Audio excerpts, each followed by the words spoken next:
Vous avez parlé dans la vidéo précédente des tribunaux du siège apostolique. En existe-t-il d'autres? Alors effectivement, on ne peut pas penser que tout ce qui concerne l'activité judiciaire de l'Église va être jugé depuis Rome. Il faut quand même se dire, c'est que l'Église a des tribunaux locaux, proches du justiciable, qui rendent accessible et facile la justice. Donc, ceux qui font, j'allais dire, le travail de base auquel les gens sont confrontés, ce sont ce qu'on appelle des tribunaux diocésains, donc attachés à un diocèse, ou des tribunaux interdiocésains, souvent dans le cadre de ce qu'on appelle une province ecclésiastique, et qui, effectivement, vont mettre leurs forces en commun pour assurer la meilleure qualité de justice possible.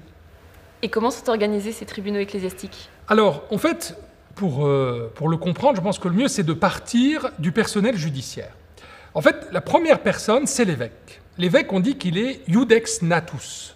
Alors, ça veut dire juge né. C'est-à-dire la première personne qui, dans son diocèse, est appelée à rendre la justice, c'est l'évêque diocésain. Souvent, pour beaucoup de choses, les évêques ne rendent pas justice eux-mêmes, un peu comme le pontife romain, analogiquement. Donc, qu'est-ce qu'ils vont faire? Ils vont nommer, et le droit leur impose d'ailleurs, un official. On l'appelle aussi le vicaire judiciaire. C'est donc lui qui va présider le tribunal ecclésiastique et qui ne fait qu'un avec l'évêque. C'est-à-dire que, si l'official rend une sentence, l'évêque a parlé. Ce vicaire judiciaire, donc, a tous les pouvoirs judiciaires nécessaires dans la circonscription qui est la sienne pour rendre justice. Il est aidé par ce qu'on appelle des vice-officiaux, ou vicaires judiciaires adjoints, qui ont les mêmes fonctions que l'official à partir du moment où l'official les met en place dans une cause particulière. Jusqu'alors, les personnes dont nous avons parlé sont tous des clercs. Mais à partir du moment où certains jugements méritent une collégialité, on va demander à plusieurs juges d'être associés dans ce qu'on appelle un tour, et là, il y a place pour des juges qui sont des laïcs. Donc, spécificité. Alors, habituellement, dans un tribunal ecclésiastique, un laïc peut compléter un tour. Il y a habituellement 3 juges, quand c'est collégial, bien, il y aura un laïc qui va compter parmi les 3 juges. Mais en matière matrimoniale, depuis la réforme du pontife romain, les laïcs peuvent être même majoritaires dans un tribunal qui va juger collégialement. Donc, juges, vice-officiaux, officiaux forment évidemment ceux qui rendent la justice. Pour instruire les causes, l'official ou le vice-official est aidé habituellement de 2 catégories de personnes. Celui qu'on appelle le ponent, ça vient du verbe latin ponere, ce qui veut dire poser, parce que c'est le magistrat qui, à l'intérieur d'un tour, va poser les actes de procédure pour la faire avancer. C'est lui qui va déterminer, par exemple, quand l'instruction est suffisante pour clore l'instruction.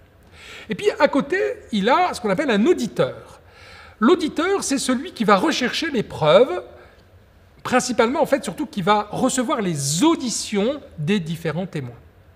Donc, ce sont 2 personnes, l'auditeur n'est pas forcément un magistrat, qui viennent pour aider à l'instruction. Alors, quelquefois, il arrive que ce soit le même qui soit le président de la cause, le ponent et l'auditeur. Parce que, évidemment, des fois, la pénurie de personnel, il n'y a pas que la justice civile qui la connaît, nous aussi. À côté de ça, vous avez une forme de ministère public, si on veut agir analogiquement, avec d'un côté ce qu'on appelle le défenseur du lien. J'ai déjà évoqué son nom. C'est celui qui va intervenir dès qu'un lien est en cause. 2 liens principaux, évidemment, le lien matrimonial, mais aussi le lien de l'ordination sacrée.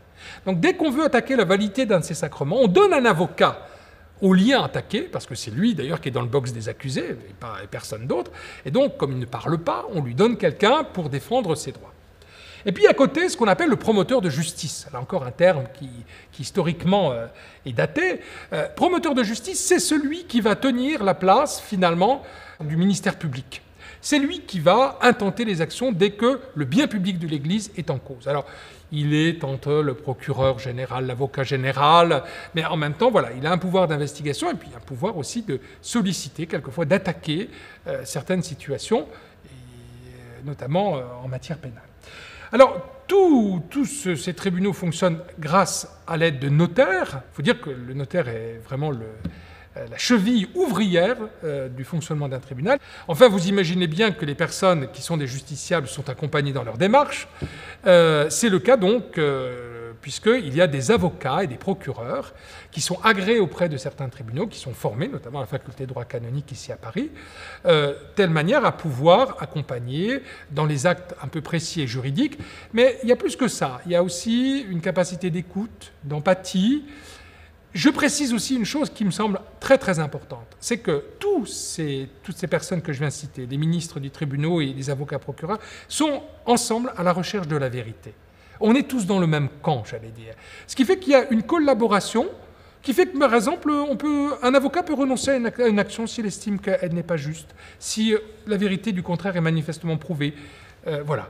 Donc vous voyez, on ne met pas le juge en face de l'avocat et chacun avec un fusil dans les mains. Non, c'est une collaboration, ce qui fait que ça donne un fonctionnement assez original.